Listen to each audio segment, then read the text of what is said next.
Dans les musées, l'architecture peut commencer à jouer un rôle si l'œuvre est présentée de façon permanente. À ce moment-là, on peut jouer, comme Carlos Carpa à Vérone, on peut commencer à jouer sur l'émotion que l'architecture peut entretenir en complémentarité avec l'œuvre d'art.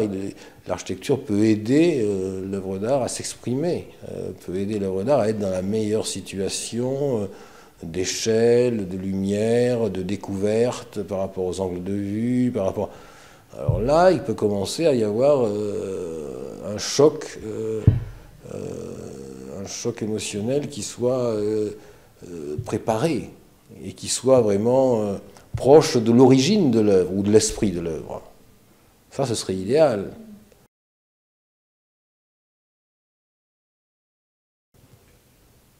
Je vais quelque part et je tombe sur quelque chose. Et je tombe sur une peinture, dans un lieu, dans une ambiance, dans une lumière particulière, etc. Il n'y a plus ces surprises-là dans les musées. Les œuvres sont d'une certaine façon aseptisées.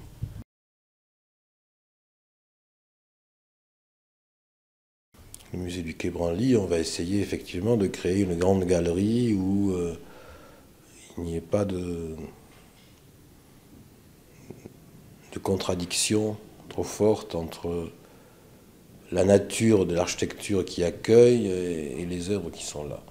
Bon, il ne s'agit pas de tomber dans le pittoresque d'une galerie qui serait faite sur un mode d'architecture primitive, c'est pas ça. Il s'agit simplement que ces objets apparaissent moins comme déracinés totalement, ou comme, je le dis souvent, comme des trophées. Il s'agit de montrer leur beauté, ça va de soi. Mais il s'agit aussi de faire en sorte qu'ils puissent continuer à parler, qu'ils puissent continuer à exister dans les conditions d'un respect qui sont... Ces conditions-là, je ne les sens pas toujours. Moi. Même, je dirais que souvent, plus le musée est luxueux, plus le socle est haut et en matériaux nobles, plus il y a quelque chose qui est faux. Plus il y a des racines qui se perdent. Alors, Branly, ça va être un jeu sur cette succession d'objets dans une galerie qui veut conserver quelque chose d'un peu sacré. Parce que ces objets sont toujours vivants. Ces civilisations sont toujours vivantes. Alors ça va être un jeu avec la lumière, ça va être un jeu sur les matériaux où le verre va essayer de disparaître par sa taille même, pour qu'on ne lise plus la vitrine, qu'on ne lise que l'objet.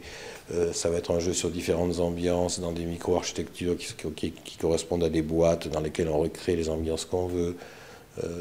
Puis ça va être surtout l'annulation de tous les signes triomphants de la technique, que ce soit les projecteurs, que ce soit et tous les signes en plus qui sont liés à tout le matériel d'expression didactique qui est bien obligatoire aussi. Tout ça on le met à part, on le dissocie de la lecture de l'objet. Donc c'est un travail sur un bâtiment qui se cache dans un paysage, sur un bâtiment qui sera mat, sur un bâtiment qui va cacher un certain nombre d'effets techniques pour essayer de ne révéler que l'esprit de ces œuvres ou de ces objets qui seront mis dans un rythme qui est déterminé par les conservateurs et sur lequel on va essayer de jouer pour exprimer ce mystère en fait.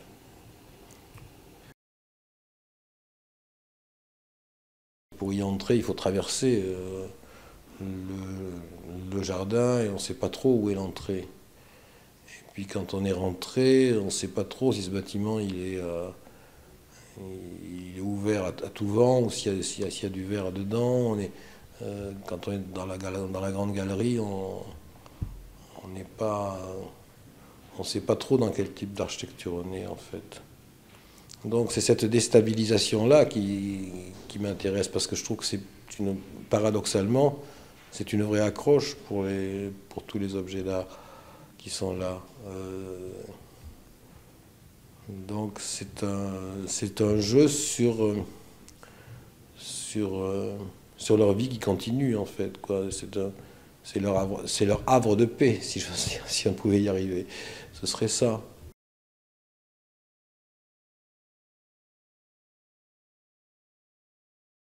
Moi, je suis très réticent par rapport à toutes les notions comme celle du 1%, où les œuvres arrivent comme des éternuements. Là. On ne sait jamais pourquoi elles sont là. Donc, ce qui m'importe, moi, c'est le lien conceptuel qu'il peut y avoir, et le lien sensible qu'il peut y avoir dans tout ça.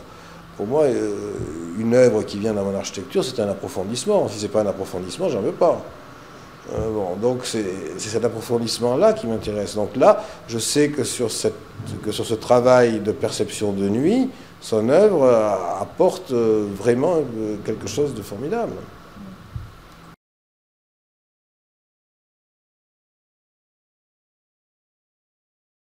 Si on prend un projet comme Genève, Genève, on cultive le contraste entre un bâtiment beaux-arts, on ne peut plus beaux-arts, et une extension qui se fait en son cœur, qui va se traduire par une émergence, qui est une sorte de mise en tension de quelques éléments par l'architecture existante.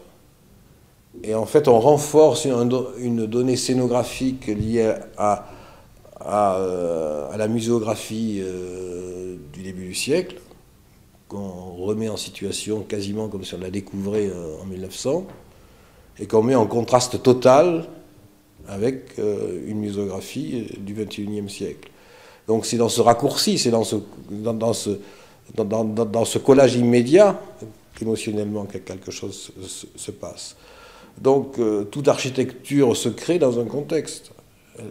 Et ce contexte est d'autant plus présent et d'autant plus évident que c'est un contexte historique, que c'est un contexte déjà décrypté, parce qu'il s'agit ou de monuments historiques ou de musées. Bon, à ce moment-là, la création d'une architecture contemporaine devient la question. Est-ce qu'il faut créer de l'architecture contemporaine dans quelque chose qui est déjà établi? Et à partir du moment où on la crée, comment cette architecture contemporaine va faire vibrer, va donner plus de sens à tout ce qui est autour. Mais ça, pour moi, c'est une question transversale. C'est-à-dire que toute architecture doit donner du sens à ce qui est autour. Elle ne doit pas se contenter de promouvoir son propre sens. Elle sait que par la force des choses, elle interfère, elle rejaillit, et elle est obligée de gérer ces interférences et ces éclats. Sinon c'est triste, quoi. Reina Sofia, c'est une vraie extension, hein, c'est-à-dire c'est un bâtiment presque mitoyen, c'est-à-dire que c'est un territoire à côté du Grand Musée qui est un ancien hôpital du XVIIe siècle, construit par Sabatini, grand architecte de l'époque. Et en fait, c'est une sorte de petit quartier qui était à côté, où on a dit finalement, là vous allez faire les expos temporaires, l'auditorium, la bibliothèque.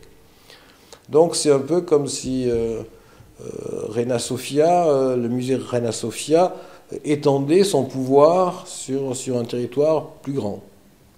Et donc c'est ce nouveau territoire qui est construit à l'ombre du musée de Reina Sofia. Parce que j'ai fait exprès de le mettre plus bas. Je pense que c'est une sédimentation aussi, puisque c'est une expression très claire d'une architecture du XXIe siècle contre une architecture du XVIIe siècle. C'est une sorte de place semi-couverte, de nouvelle entrée pour le musée. Alors on ne sait pas si quand on rentre dans cette nouvelle place, on va entrer dans le musée après, ou si on va directement dans les nouveaux bâtiments qui sont là. Donc c'est un peu comme si ce bâtiment très massif prenait sous sa protection, sous son aile, quelques bâtiments secondaires. Donc c'est une extension qui admet cette hiérarchie, ce côté secondaire d'une adjonction, en fait. Sauf que cette adjonction, elle est à la fois une séparation. On ne touche pas notre bâtiment. Le toit s'arrête à 1 mètre, il est plus bas, d'une autre écriture. Donc il y a presque une notion d'allégeance du nouveau programme à l'ancien bâtiment qui représente la puissance d'un grand musée à travers à la fois la puissance de ses collections et la taille de l'ensemble de ses salles. En Périgueux, le concept est assez clair. Il s'agit d'un site archéologique qui était encore en fouille. On sait qu'on n'en fouillera qu'une partie. On sait que la ville romaine se continue, très loin. Et ce qui m'intéressait, c'était d'accentuer ce côté-là, de sentir que finalement on avait un champ de fouilles là, et que ce champ de fouilles, il partait sous la ville de Périgueux, sous la tour de Bezonne. Donc en fait, c'est un hangar. À un moment, il y a ce qui est dégagé, on le couvre. Et puis ensuite, ce qu'on révèle, c'est plutôt une étendue, c'est plutôt un territoire, d'où la transparence totale. D'où le fait qu'on ressente des murs à l'extérieur même de la paroi du musée à proprement parler. Et c'est uniquement un abri. Et en fait, cet abri, on veut lui donner aussi quelques valeurs didactiques, puisque en fait, ces 2 villas, ces 2 domus. Et au milieu d'elles, il y a un patio. Il y a, par la nouvelle architecture, une façon de lire quelque chose qui est assez indéchiffrable.